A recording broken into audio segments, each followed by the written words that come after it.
Et tout juste 18h30 sur Aloula et c'est le journal à la une de l'actualité ce soir. L'élection de Rarb Hurmatallah, le président du conseil communal de Dakhla, à la présidence du réseau des jeunes élus locaux d'Afrique. Une nouvelle consécration de la promotion par le Maroc de la démocratie participative et des efforts du royaume dans le processus d'implication de la jeunesse dans le développement des provinces sud.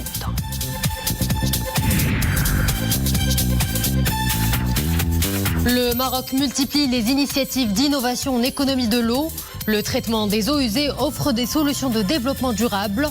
C'est le cas à Rabat, Trera, Temara et Knetra qui arrosent leurs espaces verts publics avec des eaux épurées.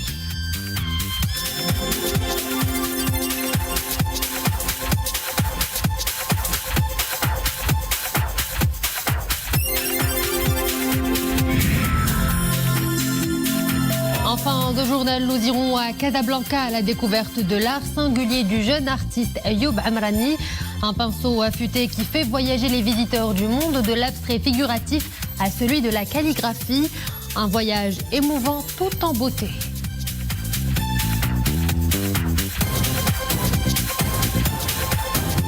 Bonsoir à tous. Avant de développer ces titres, ce message de condoléances adressé par Sa Majesté le Roi au président de la République de Corée suite à la bousculade de Halloween à Séoul qui a fait de nombreux morts et blessés. Dans ce message, le souverain affirme avoir appris avec une profonde affliction et une vive émotion la nouvelle de la bousculade de Halloween qui a fait de nombreux morts et blessés.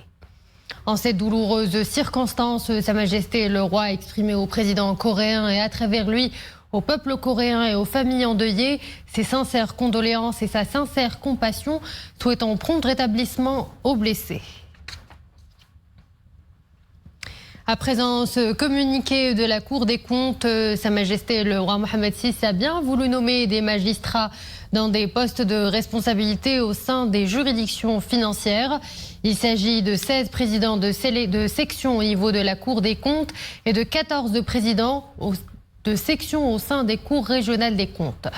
Les propositions du Conseil de la magistrature des juridictions financières qui ont reçu l'approbation de Sa Majesté le Roi entrent dans le cadre de la mise en œuvre des hautes orientations royales, appelant à ce que l'institution de la Cour des comptes accomplisse ses missions constitutionnelles, particulièrement en matière d'exercice du contrôle supérieur des finances publiques et dans le domaine de soutien et de protection des principes et valeurs de bonne gouvernance, de transparence et de reddition des comptes, orientation que la Cour des comptes a consacrée dans le cadre de sa stratégie.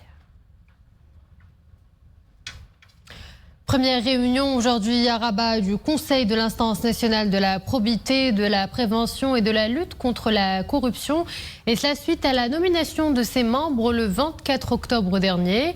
Le président de l'instance, Mohamed Bachir Rachidi, a souligné que la nomination des membres du Conseil, comme indiqué dans le communiqué royal du 24 octobre dernier, est une étape importante qui permettra à l'instance d'exercer pleinement ses missions et ses prérogatives constitutionnelles.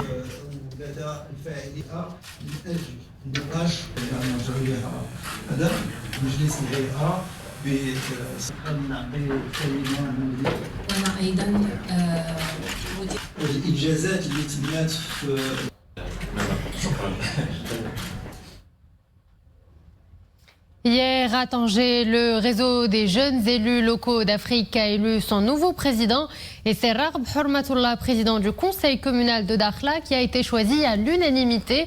Une reconnaissance des efforts déployés par le Maroc pour faire participer les jeunes au processus de développement.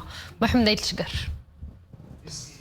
L'Assemblée générale constitutive du nouveau réseau s'est tenue en prélude aux sessions ordinaires du comité exécutif et du Conseil panafricain de cités et gouvernements locaux unis d'Afrique.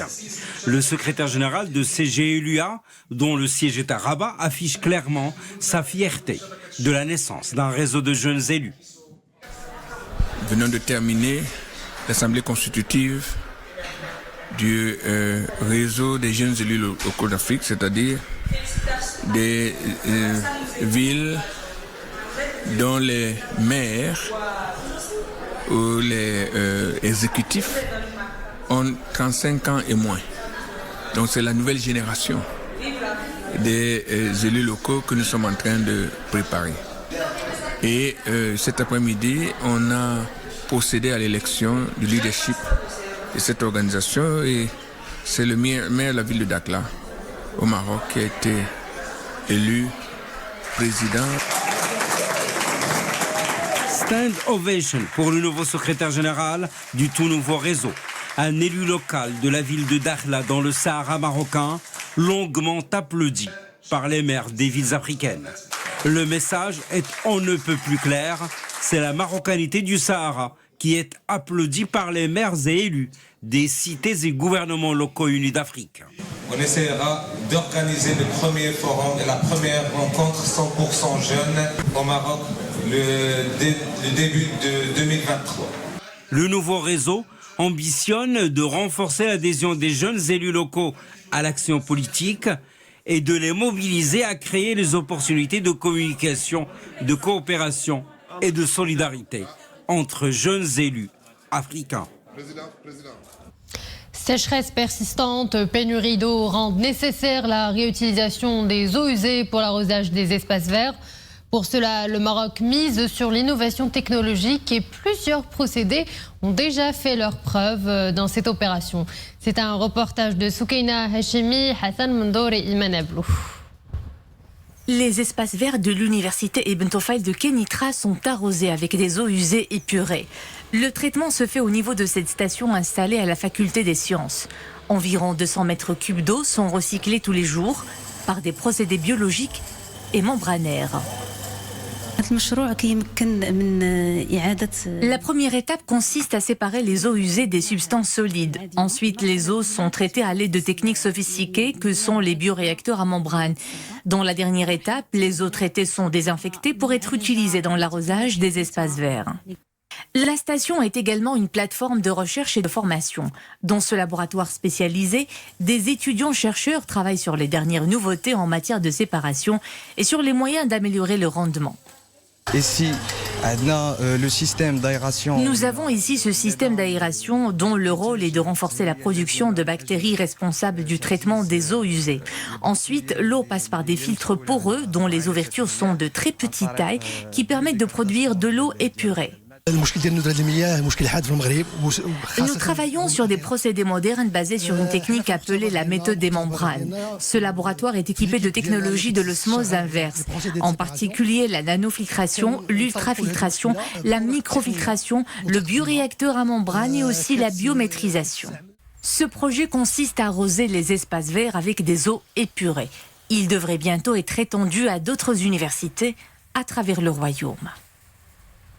Une expérience innovante et pour nous en parler plus en détail avec nous en direct, le professeur Ezdine El-Midaoui. Professeur, bonsoir. Vous êtes président de l'université Ibn Tufayl, biologiste, expert en biochimie structurelle. D'abord, professeur, les eaux usées sont une sorte de ressource inépuisable. Est-ce bien cela ? Bonsoir madame, merci pour m'avoir reçu. Non, les eaux usées ne sont pas une ressource inépuisable. C'est une ressource non conventionnelle. Ce qui est conventionnel, c'est les ressources d'eau classiques telles que les eaux de barrage, les eaux de la nappe, les eaux des puits et ainsi de suite. En cas de stress hydrique, en cas de problème, les pays font appel à ce qu'on appelle aux ressources non conventionnelles telles que la réutilisation des eaux usées ou bien le dessalement. Le projet que vous avez présenté tout à l'heure, il rentre dans ce cadre, dans le cadre de la veille stratégique de l'université, c'est son rôle, dans le cadre du transfert de technologie également. D'ailleurs, je rappelle brièvement que Sa Majesté le Roi, Mohamed VI, que Dieu glorifie dans son dernier discours d'ouverture du Parlement, il a demandé, pour accélérer le nouveau plan national de l'eau, de mettre l'accent sur 4 points essentiels, des orientations. Premièrement, c'est la nécessité de lancer des initiatives et des projets plus ambitieux par le recours aux innovations technologiques nouvelles, c'est le cadre de ce projet, dans le domaine de l'économie de l'eau et de la réutilisation des eaux usées. On a mis l'accent sur les eaux usées, pourquoi ? Parce qu'il y a beaucoup d'efforts dans le cadre de ce plan national pour la mobilisation de ressources non conventionnelles, tel que le dessalement. Mais si vous voulez, un tout petit peu, il y a eu la réutilisation des eaux usées a été mise au second plan. Aujourd'hui, le Maroc rejette 1 milliard de mètres cubes d'eau. Très peu sont traités. Et donc, c'est une perte et également, c'est une pollution menaçante pour l'environnement. Et sachons également que la réutilisation des eaux usées coûterait moins cher que le dessalement, par exemple, pour certaines applications, notamment en adoptant des technologies nouvelles, comme ça a été dit dans le discours de Sa Majesté, et adaptées au genre de réutilisation.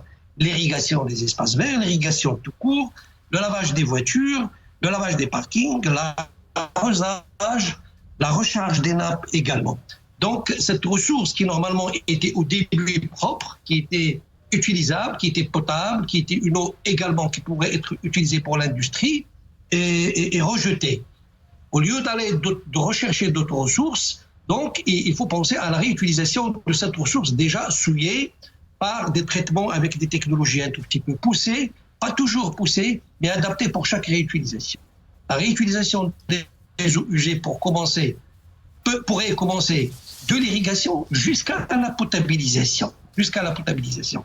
Donc, ce projet rentre dans ce cadre particulier. Ceci permettrait, comme ça a été demandé dans le discours de Sa Majesté, d'alléger la pression sur les nappes phréatiques et d'éviter des phénomènes de pompage illégal et des creusements anarchiques. Sans parler, bien sûr, qu'une surexploitation des ressources conventionnelles telles que les puits pourrait conduire sur les côtes de tous les pays, sur nos côtes, à un autre phénomène dangereux qui est l'intrusion saline, ce qui rend également ces eaux un tout petit peu inutilisables. Donc nous, en tant qu'université, nous, en tant que veille stratégique, nous, en tant qu'instrument de transfert de technologie, on combine tout ça et on essaie d'apporter, de vulgariser, d'adapter. Professeur, excusez-moi juste de vous interrompre, mais est-ce qu'on pourrait aussi dire que l'économie de l'eau potable qui coûte cher, c'est également de l'économie qui est faite pour les eaux stockées dans les barrages et c'est également de la préservation de l'environnement. Un commentaire à ce sujet, professeur. Très bien. Tout d'abord, il faut que je puisse souligner et appuyer avec insistance que le Maroc, il est toujours pionnier en matière de gestion et de mobilisation de ses ressources hydriques. Depuis le temps de Sa Majesté Feu Hassan Abdullah Rahmo, aujourd'hui, il y a eu cette politique de construction de barrages a continué avec Sa Majesté Sidi Mohamed Sadi Sro. Donc, 50 nouveaux barrages ont été déjà construits et 20 autres sont en cours. Donc là, en plus de la politique du barrage, il y a eu la politique de mobilisation des ressources non conventionnelles. Globalement, dans le cadre de ce que vous avez dit, ça rentre dans le cadre du programme national prioritaire de l'eau pour la période 22-27 qui a été lancé par Sa Majesté l'an dernier, qui tourne autour de l'économie de l'eau, bien sûr, comme vous l'avez dit, particulièrement en matière d'irrigation, de la gestion préventive et optimale de la demande, de l'achèvement de la construction des barrages, de programmes d'interconnexion hydraulique, c'est-à-dire le transport d'eau, et de la réalisation et de la mobilisation des ressources non conventionnelles, le dessalement et aujourd'hui et professeur, plus globalement, quelles sont les retombées environnementales, sociales et surtout économiques de l'utilisation des eaux usées et traitées à des fins d'arrosage? C'est évident pour l'irrigation, pour l'arrosage, pour le lavage des voitures, pour plusieurs utilisations industrielles également, parce que l'industrie, il est consommatrice, il consomme à peu près au sein de notre pays 10 à 15% de leurs ressources hydriques conventionnelles. L'impact, c'est d'abord double.